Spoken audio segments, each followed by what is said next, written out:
Well, looks like we had a little technical glitch there. Sorry about that. I don't know what happened. But again, this is Dr. Stephen Walker, licensed psychologist, broadcasting live tonight on Facebook, Twitter, and YouTube. These are my twice a week mental health live streams to try to normalize conversations about mental health and mental illness. Tonight's topic is how to manage perfectionism. And if you guys notice, one of the themes or one of the things I'm trying to do is show how certain ways we think and certain belief systems we have contribute to mental illness or can help with mental health. So one of the things I want to touch on tonight is how perfectionism affects how we think and feel. Okay. Now, before I get started, I want to once again remind everybody about my mental health fund. It's called helpahuman.org. Just type that into your browser, helpahuman.org. It's a fund that I've set up so that you can donate into, so that I can then use the proceeds from it, the donations, to help people who can't afford treatment or who need treatment and can't afford their co-pays or their deductibles or whatever. 100% of that goes to help somebody. So if you're interested in helping a human, check out helpahuman.org. Again, if you're catching this on Facebook or Twitter or YouTube, especially YouTube, please subscribe to my YouTube channel, please, because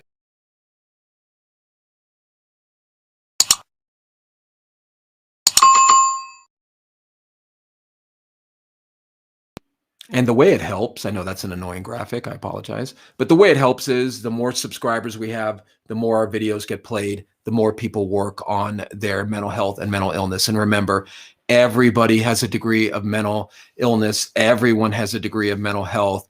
We need to be working on it. Okay. So at the streaming company or the streaming platform I use has a new overlay here. Where we can see, who's chatting and who's not who's not, but it's a great way to just, I don't know if I'm going to use it tonight, but maybe I'll try that out. But anyway, let's talk a little bit about perfectionism. Okay. Hey, Rose, how are you?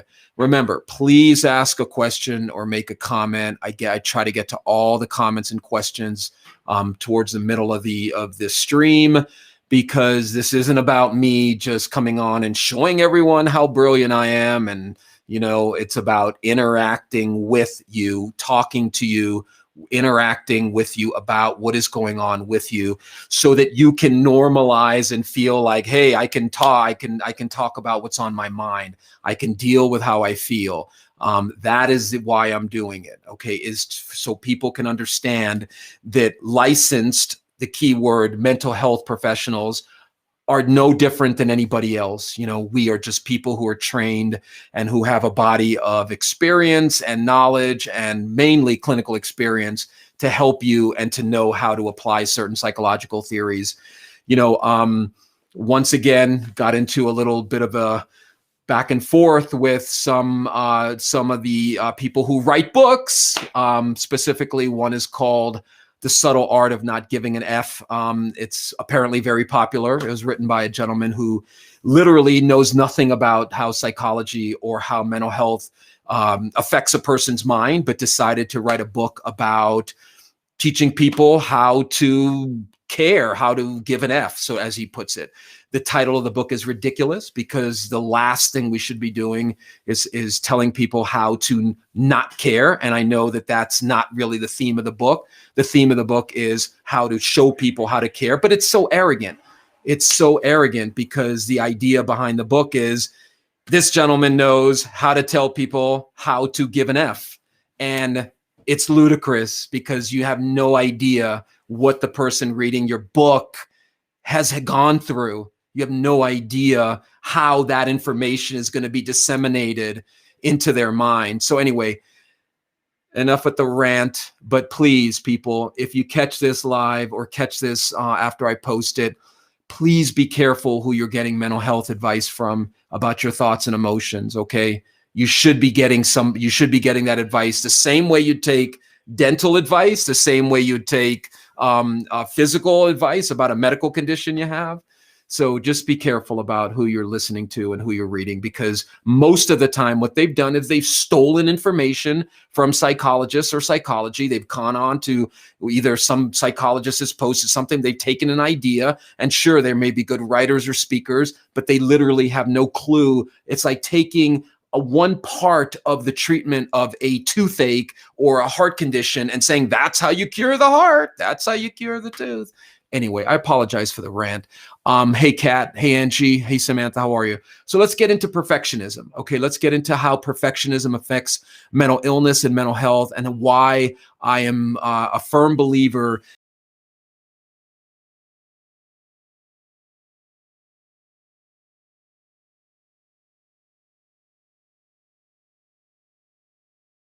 I don't know if you guys are seeing the breaks I'm seeing on my end, but there's something going on with something. But anyway, I'll just keep going. So perfectionism. What is perfectionism? Yeah, I know. I don't know what's happening tonight. I guess we're getting something is happening with the server. But I assume, I don't know if you guys can see me, if somebody could send a message saying, hey Reagan, how are you? So please, if you're on live, send me a quick message letting me know you can see this, or are you getting the same breaks in the stream as I am, because it's getting annoying. Yes, it keeps glitching. I don't know what the problem is, Rose. So let's talk about perfectionism. Let's talk about how perfectionism affects mental health. Okay. So, okay, Andrew, how are you? Hey, thanks, Andrew. Appreciate that. So generally speaking, and when I talk about these concepts, and again, remember, please interact with me. Please ask a question either about something that's on your mind, something you're wondering about with mental health or mental illness, and so that we can engage about it. But perfectionism has many tentacles when it comes to how we hey Ursi, thanks, how it affects our mental health. So let's talk about the main one. Okay, so let's talk about science. Let's talk about scientifically validated information. So a study came out, I believe it was about 1.5 years, 2 years ago, where people who self-identify as perfectionists also self-identify as depressed. Now, why is it that you think perfectionism and depression go hand in hand? Obvious reasons. People understand that the more they try to be perfect, the more they expect perfection in other people, the more depressed and let down they're going to be. They're going to be more and more depressed and let down, because the expectation is that I cannot make a mistake, that I have to be perfect. And you see this all over social media. You see this in gotta live your best life, and I'm living my best life, and I can only surround myself with positive people, and if there's any negativity in a relationship, or there's anything negative in you or whatever, you got to get rid of it. You got to eliminate it from you. This is how perfectionism is affecting people's psyche, because we genuinely believe that perfection is sustainable. It's not. It's not. Part of what happens when somebody is mentally ill. Now, remember, we all have a degree of mental illness. Everyone has a degree of dental illness, mental illness, physical illness, whatever illness. Everyone has a degree of everything. The key is figuring out what is contributing to your degree of mental illness. Just like if I was a cardiologist and somebody came into my office and they were telling me they're eating at Burger King or McDonald's every day or whatever it may be, that's going to contribute to the illness, their cardiovascular illness. Okay. So one of the things I've seen in my 20 plus years of working with people's mentalities, their emotionalities, their psychologies, all of that, is that people have these imposed ideas of perfection. They impose perfection upon themselves and others around them. Why? A lot of it, if not the majority of it, is because of early childhood trauma. Someone along the way taught John Doe, whoever it is, that the only way they're going to get love, or the only way they're going to get affection, or the only way they're going to get acceptance, acknowledgement, is to be perfect, is to not have any issues, to get great grades, or they had an older sibling that was a troublemaker, and they said, "Oh, I don't want any of that." So they learned that perfectionism is the way to go. I'm going to get to the questions and comments, so please keep them coming, okay? Right, Rose, exactly. And we'll talk about that whole idea of keeping up with other people and fear of judgment and all of that. Not going to get to all of it tonight, because what I try to do is just talk briefly about a topic and then see what's on people's minds, because that is why I'm doing these live streams. I'm not editing them. I'm not changing them, except for the time code in the beginning. I try to cut that down.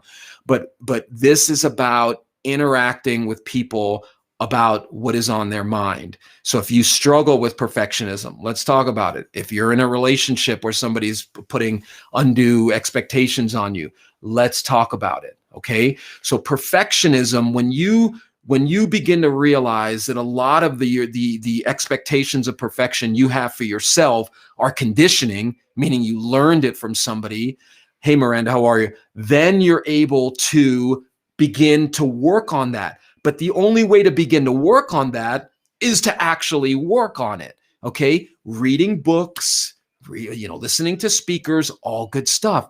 The missing key to most of people's self-development is a process of talking out how they're feeling, getting feedback about how they're feeling, processing it with somebody who knows how to work on it.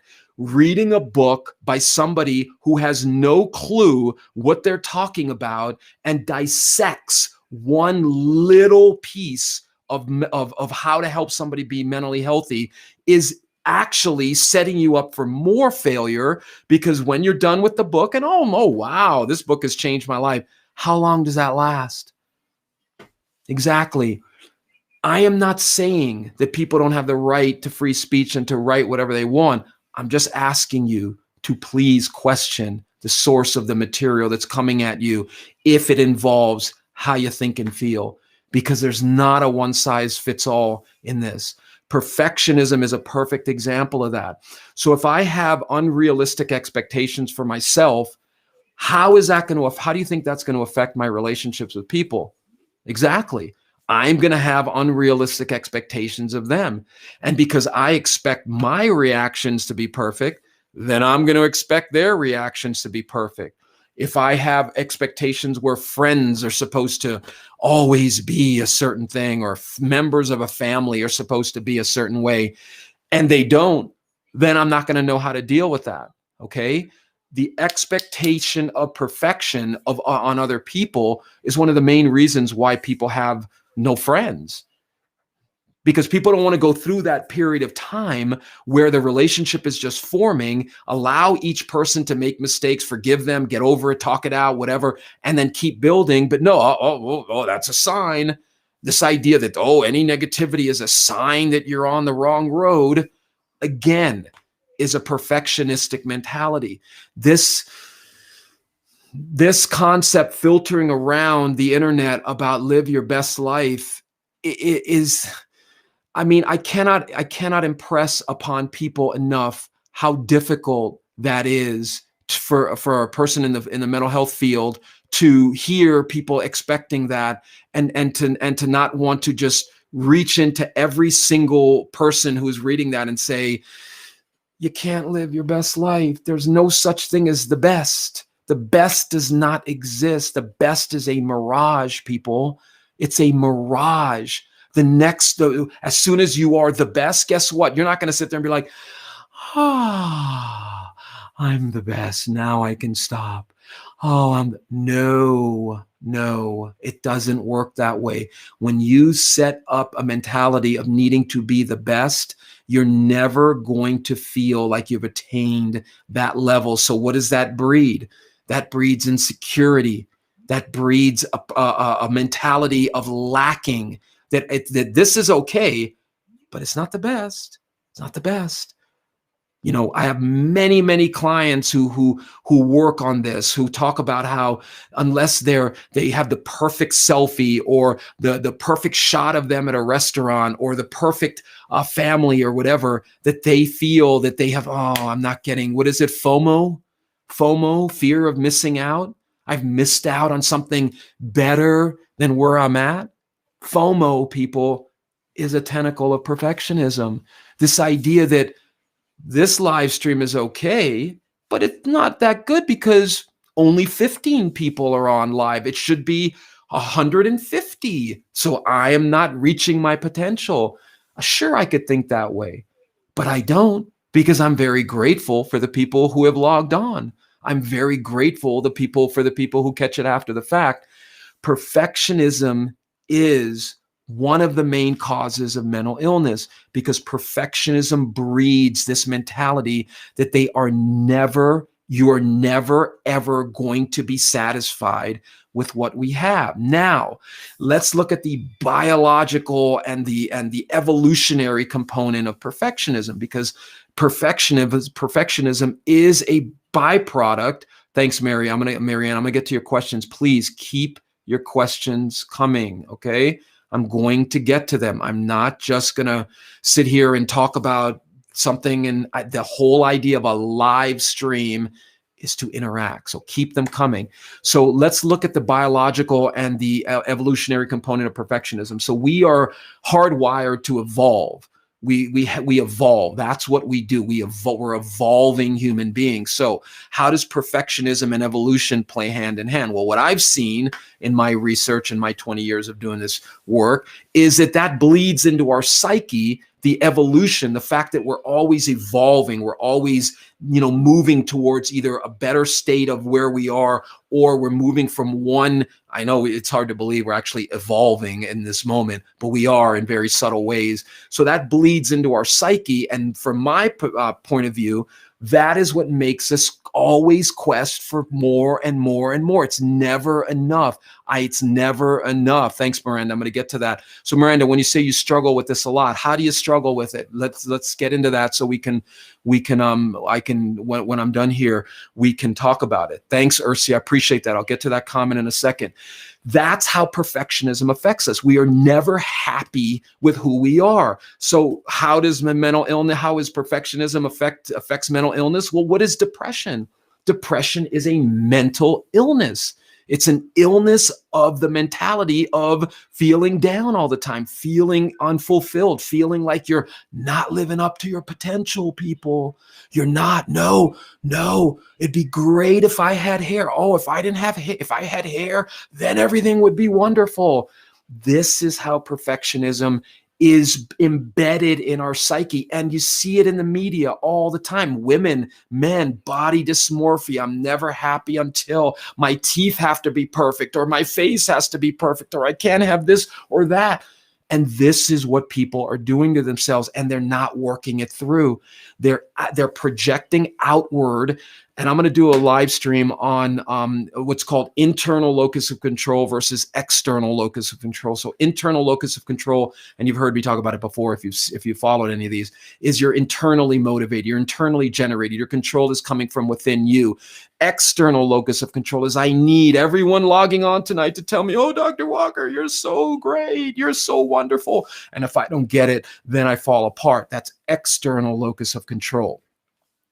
That is being driven by perfectionism, seeking approval, not being able to say to yourself, hey, I'm trying. How? And I know whoever, I think it was Yoda, who said, you either do or you don't do. There is no try.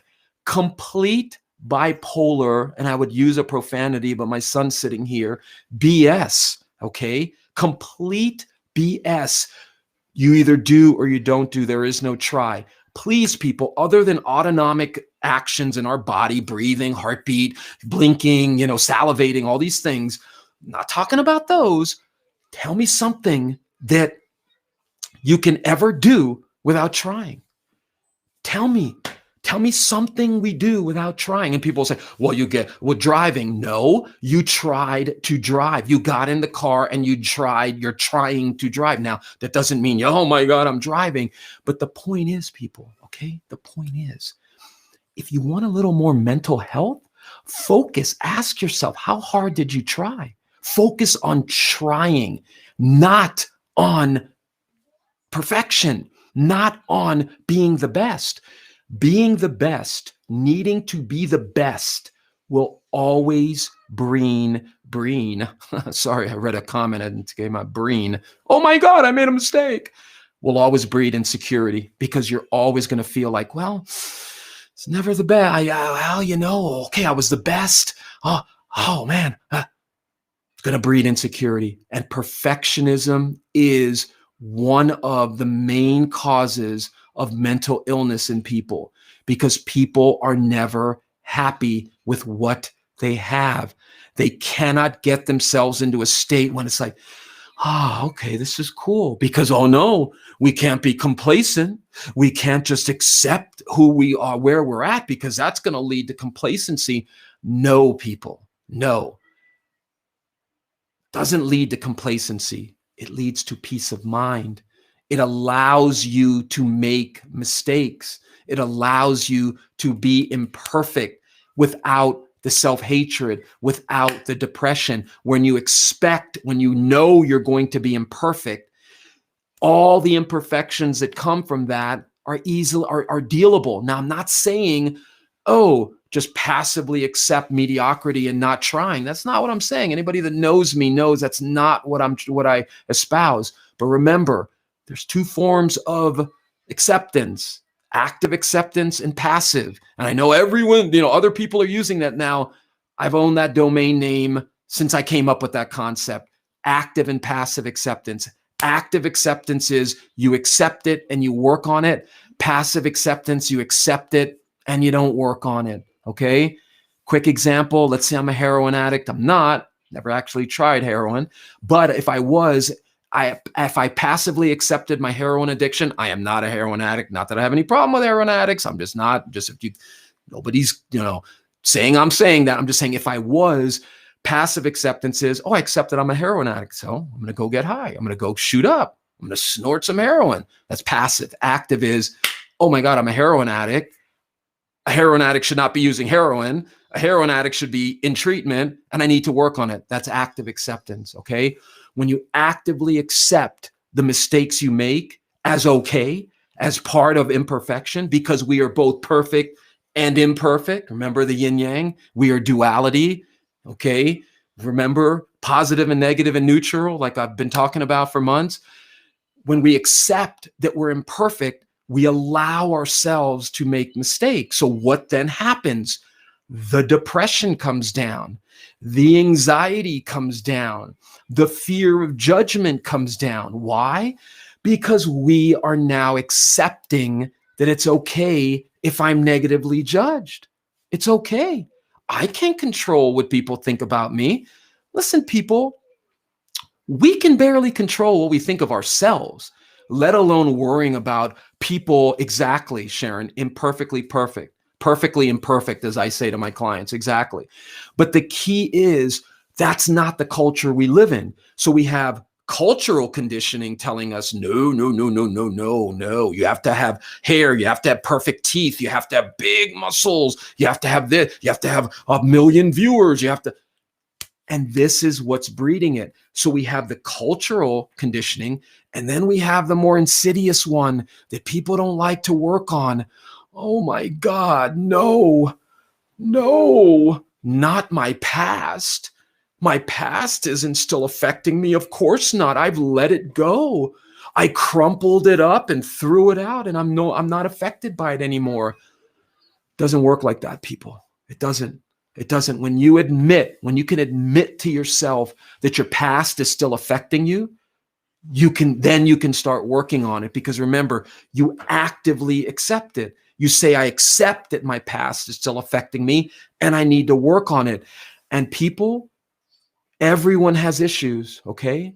Again, another one of my domain names, everyonehasissues.com, okay? Everyone has issues. Why does everyone have issues? Because we were all raised by imperfect human beings, okay? Now, I'm sure that there are people out there who their parents never fought, and again, remember, like we talked about relationship negativity, seeing parents who never fought and expecting that in other relationships, that level of perfectionism sets people up for failure. But let's just go with the ideal. Parents never fought. There were no money problems, no physical, sexual, or psychological abuse. Consistency, consistent love, everything was in place. I'm sure that there are people out there, okay? But my experience, not only in my professional experience, but my experience in my personal life. And I'm 56 years old and I've lived all over the planet. I've lived all over this country. I've been to every single person has issues. Every single person has issues. I was in a subway in Korea and I happened to chat with somebody who spoke some English 5 minutes into the conversation, talking about their issues, talking about their problems at home. Okay. Everyone has issues, people, but nobody likes to admit it. Nobody likes to admit that they're imperfect because that would then mean weakness. That would mean I'm weak, and we can't have that. Oh, no. No, no, no, no, no. We can't have weakness. Okay. And of course, I'm being sarcastic. Of course, you can have weakness. Of course, strength is part of weakness and weakness is part of strength. But we have, and I'm worried, okay, as a mental health person, because what I see when I look out culturally, polarization, man. We are polarizing more and more, and people don't even see it. These people with, oh, thank you, Marianne. I appreciate that. I should put that up. No, I'm kidding. But we're polarizing more and more into these factions where we have to be all or nothing. And as I've talked before about my political leanings, I am a Demopublican. Yes, do I lean more liberal? Sure, because I do believe we should be helping each other. We absolutely. I firmly believe that. But should we be creating dependency? No, absolutely. Should we have open borders? Of course not. Should we defund the police? Heck no. Should we allocate funds for the police a little bit better? Sure. Should we talk to should Republicans and Democrats be chatting with each other instead of this is and you're the problem and this and that? No, but that's what I'm worried about, because we're not only polarizing politically, people are polarizing psychologically. I see it all the time. This is why when I see these people writing these self-help books, putting out this information into the public, and they have no clue who the receiver of that information is and how they're going to disseminate that. Now, like I talked about before, this book about how to not give an F. Now it's all over our culture, all over the media. I have no F's to give, and I don't have 2 F's to give. And I like not caring, not giving an F is healthy. No, people, it's not healthy. Not caring is not healthy. Not giving an F is associated with multiple mental illnesses. I don't know what's the one that's all popular now. Narcissism. A narcissist doesn't give an F, doesn't care. So let's learn how to not give an F. Anyway, I'm so sick of it. But anyway, that's not what we're here to talk about today. I'm going to do a whole rant about the whole self-help industry. But perfectionism, you've got to go within yourself and ask, where did I learn? Where did I learn that I need to be perfect? Where did I learn this? Where did I learn that perfectionism is not okay? And that's the beginning of the process, is understanding that your conditioning, your past is still affecting you. It is okay that your past is still affecting you, but you need to work on it. Work on what is still affecting you. You need to actively accept that it's okay that my past is still affecting me, and you need to work on it. That's what we're not doing in this culture. We're not working on our issues enough.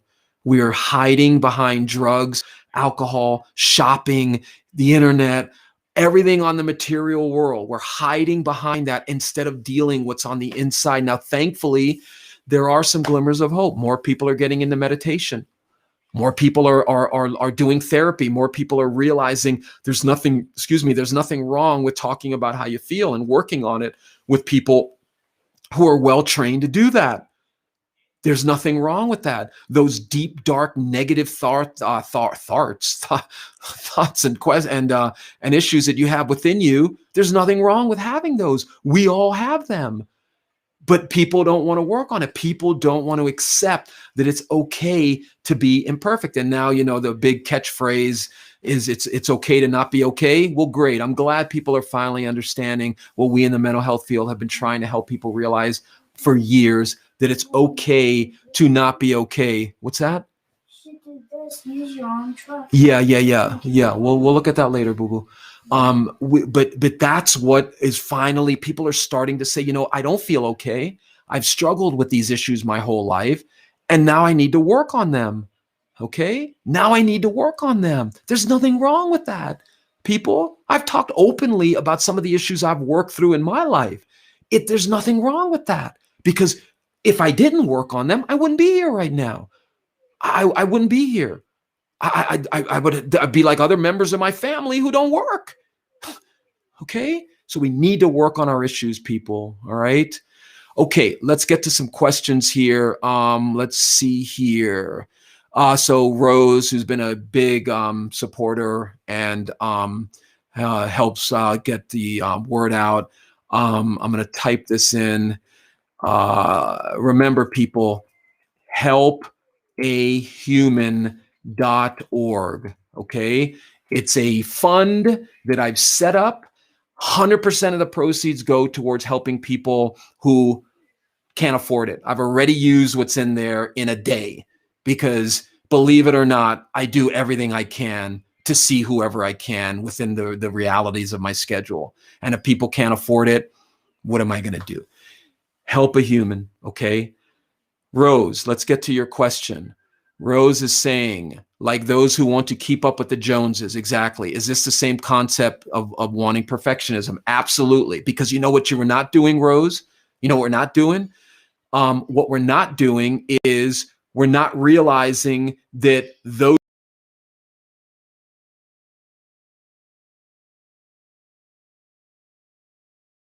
Okay. Every time I put this chat overlay, it glitches the whole thing. And now I've lost all the questions. Oh, Lord. Imperfection. Okay. Chat overlay, restream is not working. It's causing the program to crash. Okay. No more chat overlay. So if you posted a question, please repost it. I've lost everything on this. So please repost your question. But let's get to Rose's question about keeping up with the Joneses. Absolutely. And there were some good questions in there. Now they're all gone. See, how perfect is this? Every single live stream I've done, that has never happened. The one I do on perfectionism, what happens? 3 glitches that cause all my questions to go away. Oh, well, what are you going to do? So Rose's question was about perfectionism when it comes to the Joneses. Guess what, Rose? Those Joneses, those people who you're trying to keep up with, not you, but somebody who's looking at them. Exactly, Sharon. Yeah, please, if you posted a question, please repost it or something. Just quick. I read them all, and just remind me. Please work on it. Not work on it, but just repost it, please. Because again, remember, thanks, Shem. I'm doing this for you guys in the sense that I'm doing it so that we can engage about mental illness. All right. So please repost your questions. I lost them all. Please repost your questions. Those Joneses that we're trying to keep up with, those people who we're looking at as having, I would want their life or I want that life. Those people have issues too. You're not seeing the imperfection that they're dealing with. You're not seeing what they struggle with. You're looking at that surface level of perfection that they are putting off, and you're thinking, "Oh wow, they have their life perfectly together." One of the things I always check in with my clients about. I was checking, like, don't project perfection on me.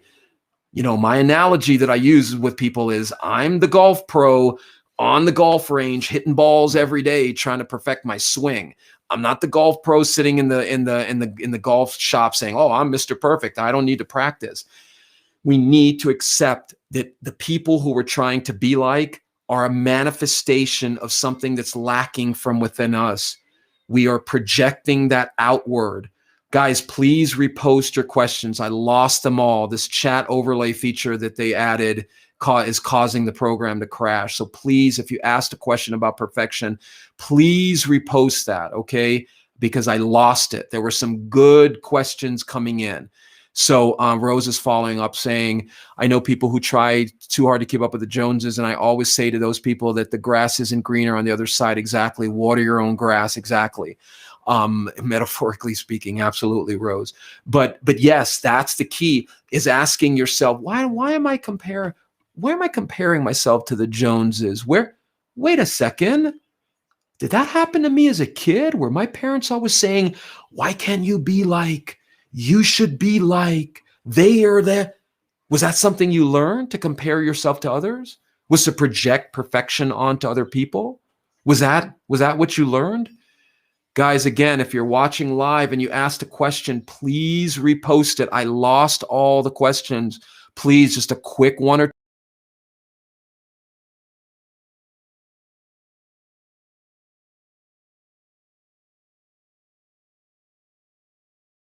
I don't know.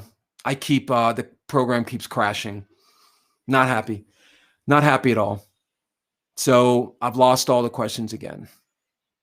Well, I've officially reached the point of not being happy. And that's okay, because this is ridiculous for how much I'm paying this company for this. So anyway, lost them all again. So yes, absolutely, Rose. The idea that the person you're comparing yourself to when it comes to perfectionism, is assuming that they have everything, their whole life is put together, that is the manifestation of the imperfection, the struggle with imperfection that we all have. Exactly, Sam. It's not perfect. Exactly. Isn't that funny, Sam?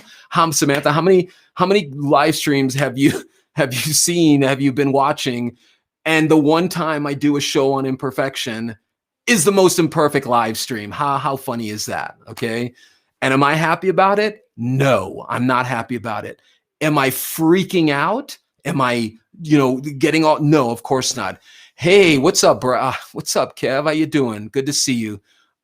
Miss you too, man. Hope all's good in Rio, my brother. Thanks, man. I appreciate that. I hope everything's going well in Rio. I know you guys are really struggling with that COVID. Um, so yeah, so all the comments are still there. When I logged off and logged back on, I went to copy and paste. I'm trying to retrieve them for you. Thanks, Rose. I can't see them, but it's a show about imperfection, and we're having massive imperfection. Isn't that just hilarious? Okay. It's so funny, man. Angie saying, what is wrong with you? Why aren't you doing things that other kids your age are doing? Is that what you heard, Angie? Exactly. Okay, Shem's question. Let me get to it real quick. Past messaging kicks in late. Well, it's gone. Wait.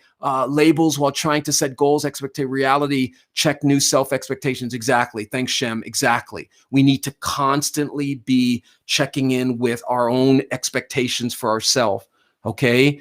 We have to, because if we don't, we're living this stuff from our past. It's telling us how we're supposed to think and feel. Ursi saying, let me read this before the program crashes, Ursi. How can I detach in a healthy and loving way from my son? Interesting. My son was injured on 11/9 and he's now paralyzed. He's married and they make their own decisions, but I want things to be fair for him without imposing my own feelings. If he wasn't injured, I wouldn't be concerned. My daughter-in-law in love has never given me a reason not to trust her. I love her. I wish I didn't care so much, but this situation is driving me crazy. So for my own mental health, I feel I need to detach. Okay, let's talk about that real quick.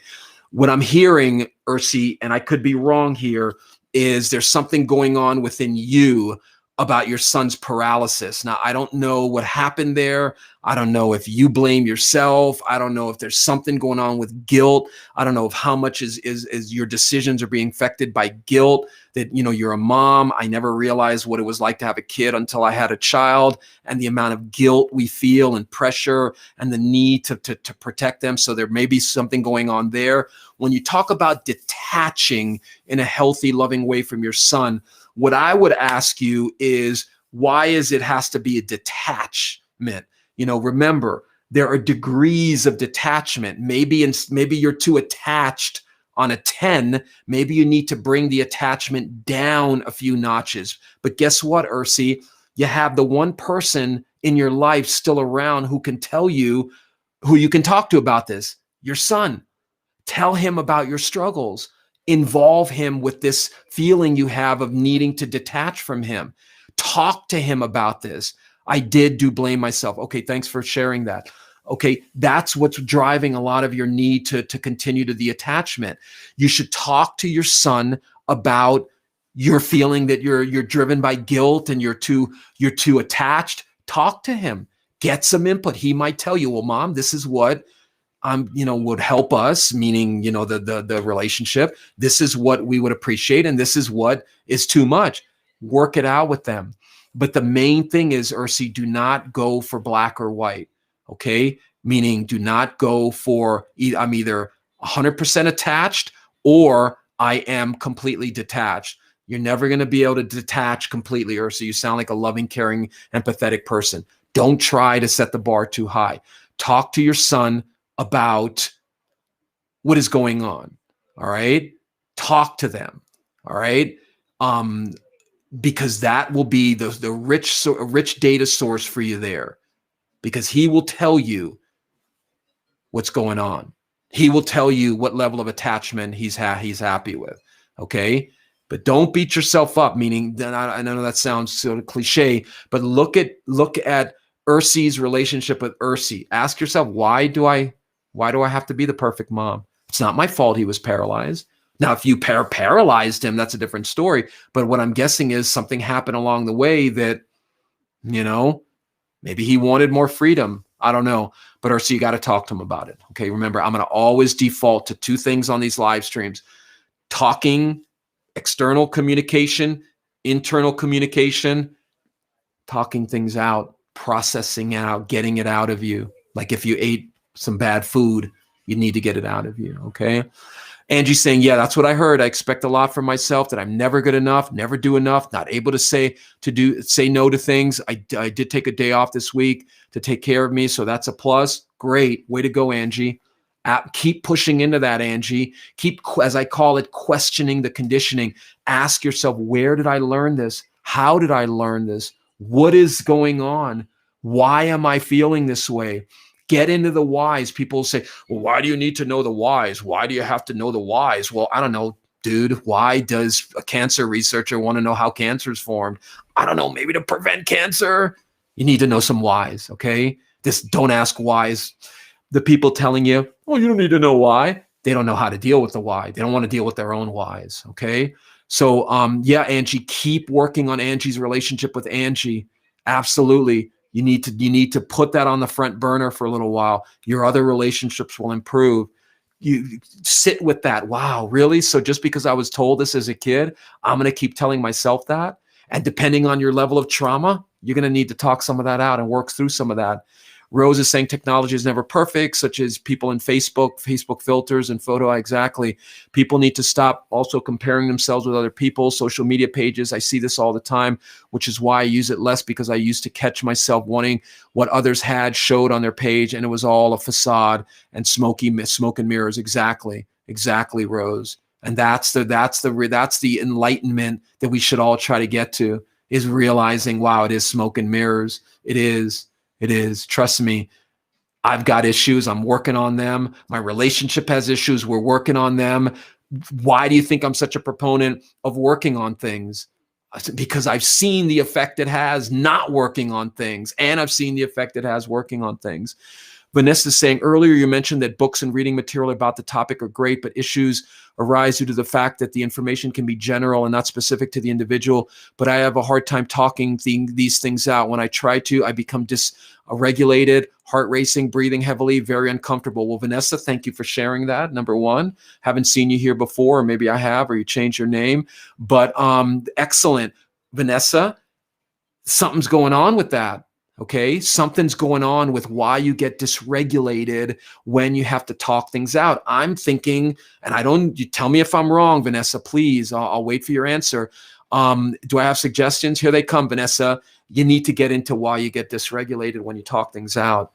I don't know if you had some trauma growing up. I don't know if you learned from your parents, or people told little Vanessa to shut up, or Vanessa wasn't. I know. I shouldn't say that. I'm talking to people. Don't use that word. Maybe Vanessa was abused as a little girl. Maybe she was told her opinion didn't matter. Maybe if you had an abusive relationship where you tried to talk things out and you had pain imposed upon you. You got to get into, Vanessa, before you start talking things out about whatever's affecting you. You got to start talking out or thinking through, why do I get dysregulated when hey Gary, how are you? I'm wondering if this is the Gary I know. Um, but Vanessa, you got to get into that. You got to get into why your breathing becomes heavy, your heart races, very uncomfortable. Sister, that is you're having a traumatic response to talking things out. It's a trigger. Everything you talked about is smells of some post-traumatic stress, not PTSD, some post-traumatic stress. So Vanessa, if you're still on, um, hey Gary, how are you? Left you a couple of messages, but anyway, yeah, let me know when you're available. Good to see you, man. Hope all's well on your end. I know you're going through some difficult periods. You talk about somebody who's been through some trauma. Nothing wrong with it. Not his fault. Not his fault. He had trauma. Not his fault that he's still dealing with it. So Vanessa, if you're still on, just answer my question for me. Did something happen early on, or in some previous relationship, either as an adult or as a child, where talking things out was greeted with negativity? What did something traumatized you into having an emotional response to talking things out? So I'll look for your answer. But my suggestion, that's my number one suggestion, Vanessa, is you've got to get into thinking. You got to start thinking, and you can journal this if you want. Why do I have a physiological response, negative physiological response to talking things out? What's going on there? Why do I have this? Why is this affecting me this way? What is going on with that? Let me see if you've answered here. Okay, you haven't answered. So, oh, Omnia, great, you're reposting. Thank you. I don't know if you heard Omnia, but I lost all the questions. Anxiety related to perfection. How can I control it? Thank you. Good. Right to the point before. Beautiful. Let me get to that one, and then I'll back up and get to some of the other ones. Anxiety related to perfection. How can I control it? I'm Omnia for a minute. Why do I get anxious about being imperfect? What happened? What's going on? Is this some stuff I learned as a kid?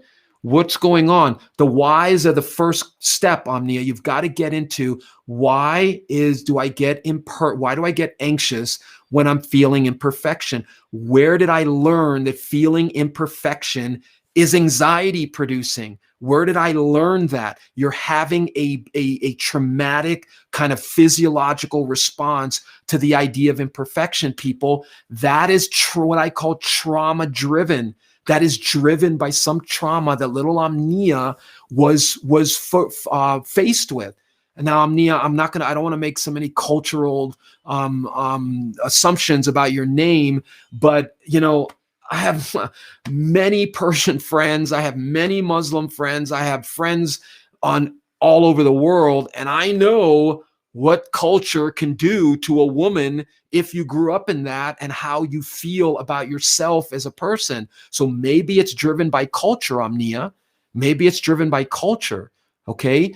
But when you say, how can I control it? The first step, afraid of being failed. Okay, so Omnia has a fear of being a failure. Omnia, I can guarantee you weren't born that way. You were not born that way. Somewhere along the way, little Omnia had way too much pressure on you.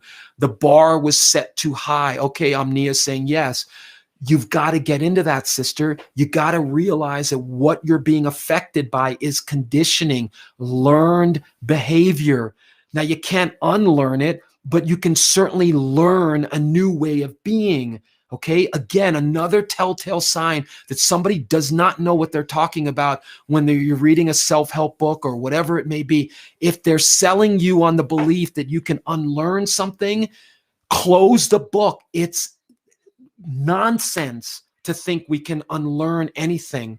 Okay, you cannot unlearn anything, but you can learn a new way of being. And that is what working with somebody who can help you work these things through will do for you. So Amnia, yes, my sister, you need to start looking at where you learn to put so much pressure on yourself. Excuse me. You've got to start questioning the belief system. I don't know if you caught some of my previous live streams about the ABCs of thinking: activating event, belief, consequence, something active in basic cognitive behavioral psychology. One of the many tools I draw from. Activating event, something activates us. We begin believing something about that activating event, and those beliefs have consequences in the form of feelings. Here's Omnia's ABC. You ready? Failure is the activating event. What does Omnia believe when she fails? I'm a failure. This is the end of the world. I'm letting everyone down. I can't be like this. That's a belief. So when you impose that belief upon the activating event, guess how Omnia feels? What's the consequence? ABC, activating event, belief, consequence. What happens? Omnia starts feeling bad, depressed, and anxious. She starts being afraid to fail because of the belief system she has about it. Omnia, you need to get into that belief system. You need to question that belief system. Okay, you need to question the belief system. Where did you learn to put this amount of pressure on yourself? Okay. Marianne is saying, oh, there you are, Marianne. You had put a question before and I lost it. I lost them all. Oh, I didn't lose it. The program crashed. Name calling also hurts. Absolutely. But you know what hurts even more? The names you call yourself, the relationship you have with yourself. And you guys who have watched me before know your relationship with yourself is the number one relationship in your life that you should be focusing on. Yes. Do I put that above your relationship with God, your relationship with your kids? Absolutely. Why? Because if you have a crappy relationship with yourself, I wonder what your relationship with your kids are going to be like, is going to be like, or what your relationship with God will be like if you hate yourself, if you have a negative relationship with yourself. Let's say, so Shem is saying an example message was 100% is A+ is normal. Anything else is failure, frozen, too scared to act, move. Exactly, Shem. And you know what, Shem? You need to work on that belief system, that message, that conditioned message, that brainwashing you got that 100% A+ is normal. No, it's not.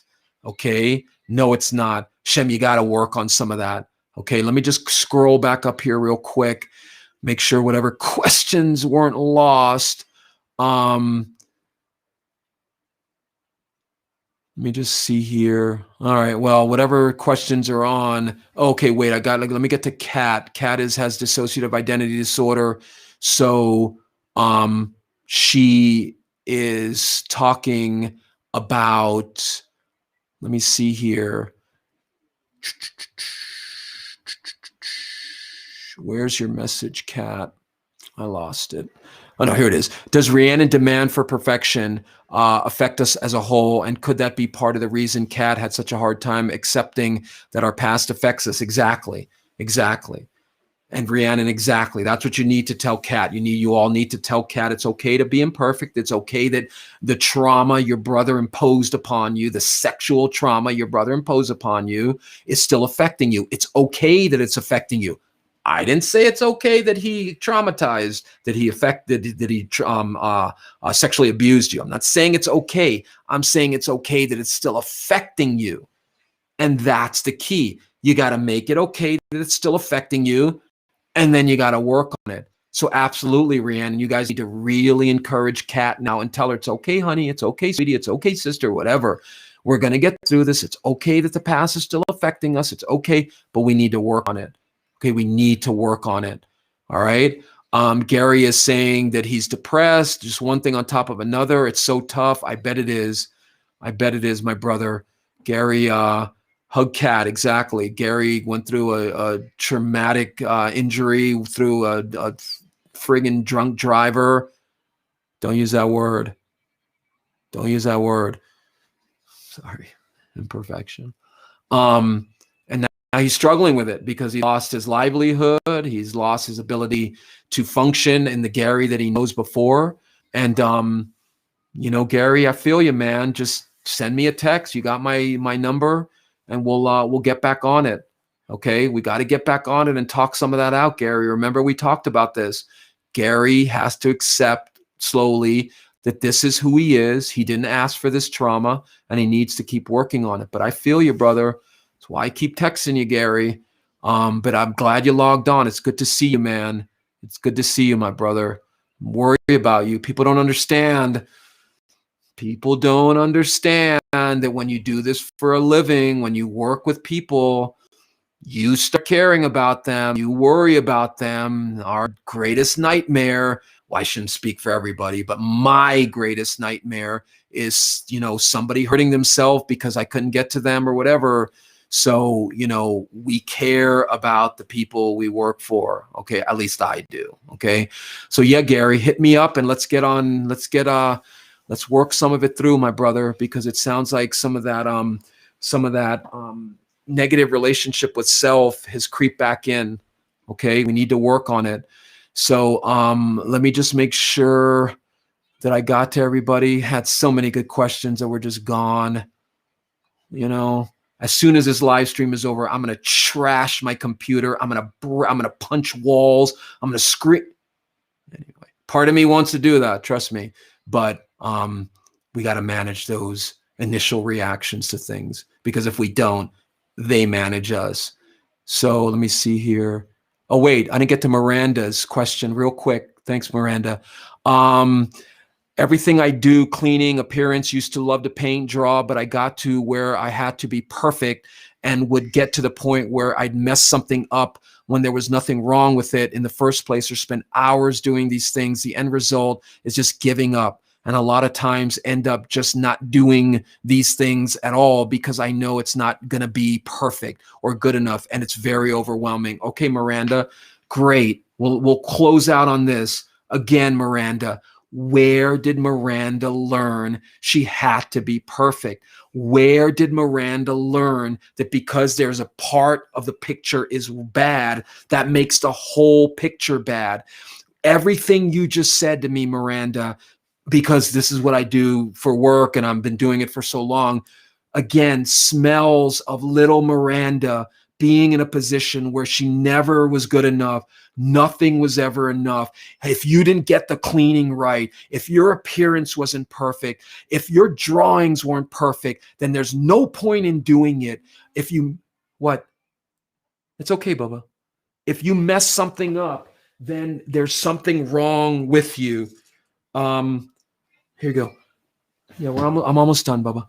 My 4 or 5-year-olds right here. So, but that's what I'm feeling, Miranda, is somewhere along the way you learned that it's not perfect, is not good. The only way you're going to be good enough is to be perfect. You got to question that belief system, sister. You got to spend a little time questioning it. This is what people do not do enough.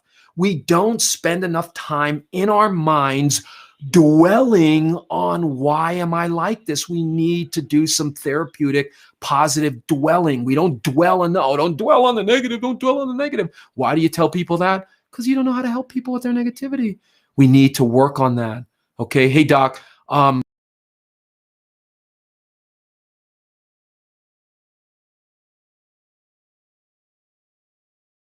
Everything again. Anyway, I'm gonna log off because this is probably getting annoying to you guys with all these glitches. So look, the bottom line, let's get back. Miranda, you need to spend some time, sister. I'm glad I got to your question before it deleted.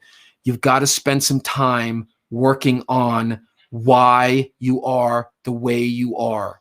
You've got to spend some time figuring that out. How did I get to a point where this keeps happening, where I cannot be perfect, so I give up?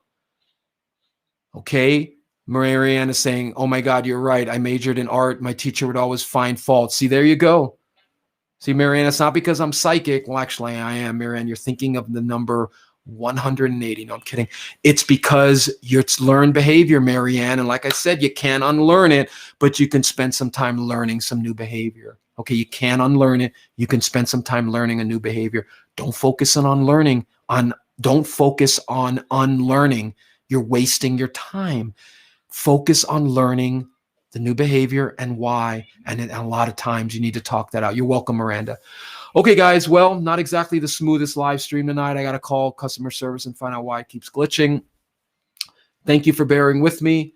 Thank you for logging on. Once again, if the spirit so inclines you, helpahuman.org. Okay. You can donate to my mental health fund. You can donate and use it. You can donate, and all the proceeds go towards helping somebody who may be struggling. Okay. Please remember, I'm on every Tuesday and Thursday at that in the different time zone. It's starting at 9 p.m. Eastern time. Here's my website. You can contact me through my website. If you're on Facebook, please follow or whatever, like the page so you can get the updates. If you're on YouTube, please put the notifications for when I go live. And please have your questions ready the next time. All right. Thanks, Marianne. Love you guys too. I appreciate all the support.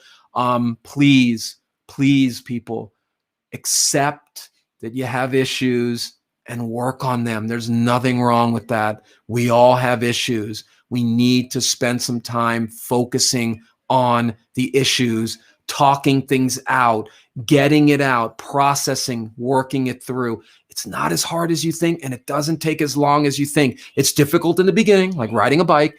It gets easier and easier the more you apply it.